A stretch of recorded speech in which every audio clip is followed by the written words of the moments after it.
Յուրաքանչյուր անգամ բախվելով խնդիրների հետ, մենք փորձում ենք մտածել ինչ լուծումներ կարող ենք ունենալ, հուզվում ենք, անհանգստանում ենք, ջղայնանում ենք, կախված նրանից, թե մեզանից ով ինչ ստրեսակայունություն ունի եւ ինչպիսի փիլիսոփայություն։ Սակայն անկախ ամեն ինչից մենք փորձում ենք ամեն իրավիճակի ժամանակ գործածել մեր պատկերացումները եւ մեր կենսական փիլիսոփայությունը, գիտելիքները խնդիրը լուծելու համար, բայց բոլորս էլ երևի կհամաձայնենք նրանում, որ դա ավելի հեշտ է լինում եւ ավելի արագ է ստացվում, երբ որ մենք ունենք ինչ որ համակարգ պատկերացումների կամ մտածողության ինչ որ գործիքների, որոնք որ կարողանում են կիրառել նման դեպքում։ Հա, նման դեպքերում դա ավելի հեշտ է լինում եւ արագ, ինչու՞։ Որովհետեւ եթե օրինակ մենք ցանկանում ենք ծաղիկների բույրը զգալ, то կարելի է օրինակ գնել կամ փոքել ծաղիկները, քաղել, դնել ծաղկամանի մեջ եւ վայելել օրվա ընթացքում։ Բայց դա պետք է լինի անել ամեն անգամ։ Բայց եթե մենք ուզում ենք միշտ կամ ամեն օր ավելի ճիշտ զմայլվել ծաղիկների տեսքով, զգալ իրանց բույրը, ապա երևի ճիշտ կլինի պարզապես ծաղիկներ տնկել կամ ծաղիկների այգի ունենալ։ Այսինքն, եթե մենք ուզում ենք որևէ մի բան կարողանալ անել միշտ եւ ավելի քիչ ռեսուրսների ծախսով, ցանկալի է ստեղծել որոշակի համակարգ, որը ժամանակի ընթացքում ինչ որ չափով ավտոմատ կաշխատի եւ կօգնի մեզ ավելի քիչ ռեսուրս ծախսելու պարագայում, կօգնի մեզ եւ կաշխատի մեզ համար։ Այստեղ նման դեպքերում կարող ենք մենք խոսել ռացիոնալ մտածողության մասին, քննադատական մտածողության գործիքակազմի զարգացման մասին, որը մենք կարող ենք քիչ-քիչ կամաց-կամաց զարգացնելով մեր մտածողությունը ունենալ եւ դա կիրառել տարաբնույթ խնդիրների պարագայում։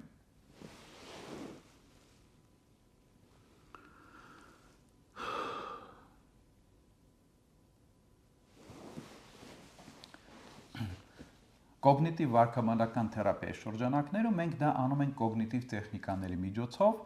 երբ փորձում ենք ցանկացած ավտոմատ մտքին կամ ստեղծված ռեալ իրավիճակին մոտենալ տարբեր տեսանկյուններից, այլընտրանքային մեկնաբանությունների տեսանկյունից կախված սցենարի հետ, որովհետև հիմնական մեզ ցավ պատճառող կամ խնդրահարույց բաղադրիչը իրավիճակի կամ երևույթի դա նա, որ մենք կատաստրոֆիզացնում ենք հետագա հնարավոր ելքը կամ ստեղծված իրավիճակի հետևանքները։ Եվ նման պարագայում մենք կարող ենք կիրառել կոգնիտիվ վարքաբանական թերապիայի դեկատաստրոֆիզացիայի տեխնիկաները։ Առաջին հերթին փորձելով հստակեցնել այն, թե ինչ է կատարվում եւ որքանով են մեզ համար հստակ, կոնկրետ շոշափելի հետևանքները, որքանով են կարողանում մենք լավ տեսնել դա կամ պատկերացնել։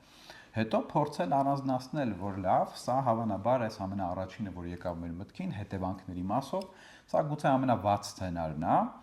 բայց համենայն դեպս, քանի դեռ դա տեղի չի ունեցել, կարող է եւ ընդհանրապես տեղի չունենա եւ շատ հնարավոր է, որ հետևանքները ավելի լավը լինեն, եթե ոչ կարճաժամկետ, ապա գոնե երկարաժամկետ հեռանկարում։ Այդ իսկ պատճառով ցանկացած իրավիճակ, միտք, խոսք, որը մեզ մոտ առաջանում է կամ մենք որում հայտնվում ենք, եւ որն իր մեջ պարունակում է որոշակի կատաստրոֆիզացիա, այսինքն որոշակի վատ, ոչ ցանկալի սցենար կարա ենթադրի, լավ կլինի, սովորաբար դա ավտոմատ առաջանում մեր մոտ, մեր ուղեղը փորձում է մեզ այդպես պաշտպանել, պատրաստելով դրան, մենք կարող ենք նաեւ մտածել ասել լավ, իսկ որը կարող է լինել այս իրավիճակի ամենադրական ելքը կամ որը կարող է լինել ամենալավ սցենարը, որովհետև նույնիսկ եթե տեղի ունեցել որևէ բան, իհարկե խոսքը չի գնում մեծ կորուստների մասին, այլ այնպիսի խնդիրների, որոնք կապված են աշխատանքի հետ, անձնական կյանքի հետ, կարելի է միշտ մտածել, իսկ որը կարող է լինել սրա լավ սցենարը, այսինքն եթե դա տեղի ունենա, ապա զարգացումները հետագա դրական կարող են լինել, ինչպիսին կարող են դրանք լինել։ Եթե օրինակ աշխատանքից ձեզ ազատել են, որ դուք չէիք պատրաստվում անել, ինքներդ չէիք ցանկանա այդ պահին որ լիներ, դա այդ պահին իհարկե լավ չի, որտեղ դուք դա չէիք պլանավորել, հավանաբար շատ ծախսեր ունեք, գուցե հիպոթեք ունեք, որը մարում եք, ու վատ սցենարը կարող է միանգամից գալ, որ ահա հիմա չեմ կարողանա աշխատանք գտնել, պարտքերս չեմ կարողանա փակել, բայց կարող է լինել եւ լավ սցենարով, չէ՞ կարող է դա ընթանալ։ Հնարավոր է, որ դուք գտնեք ձեզ համար ավելի լավ, ավելի բավարարող եւ գուցե ավելի բարձր վարձատրվող աշխատանք։ Հետևաբար, նման իրավիճակներում խորհրդատրվում կիրառել 3 հնարավոր սցենարների տեխնիկան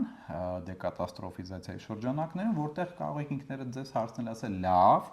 ամենավատ սցենարը կարծես թե հասկանալի է, որը կարա լինի։ Իսկ որն է ամենալավ սցենարը, եթե համենայն դեպս տեղի ունենա այն, ինչ ես չեմ ուզում տեղի ունենա, եւ որն է այն նեյտրալ միջին սցենարը, որը ոչ լավն է, ոչ վատն է, բայց նույնպես կարա տեղի ունենա։ Սա ձեզ հնարավորություն կտա հավասարակշռել իրավիճակը էմոցիոնալ տեսանկյունից, սա հնարավորություն կտա ձեզ մոտ զարգացնել այլընտրանքային մոտեցում իրավիճակներին եւ հետագայի, ապագայի կանխատեսումներին, եւ բնականաբար արդյունքում դուք կունենաք ավելի ստաբիլ, բալանսավորված էմոցիոնալ վիճակ ցանկացած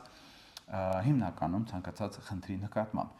Եվ երբ որ դուք կկարողանաք այդ 3 հնարավոր սցենարները առանձնացնել, այնուհետև կարող եք փորձել վիճարկել դրանք, հարցել ինքներդ ձեզ, ինչ հիմքեր ունեմ մտածելու, որ հենց այս սցենարով կարող է զարգանալ, կամ ինչ հիմքեր ունեմ մտածել, որ այս մյուս սցենարով կարող են դեպքերը զարգանալ, այն ամենից հետո ինչ որ ես չէի ուզենա որ տեղի ունենար։ Դե իսկ դրանից հետո էլ կարելի է կիրառել նաև կոգնիտիվ վարքաբանական թերապիայի մյուս տեխնիկաները,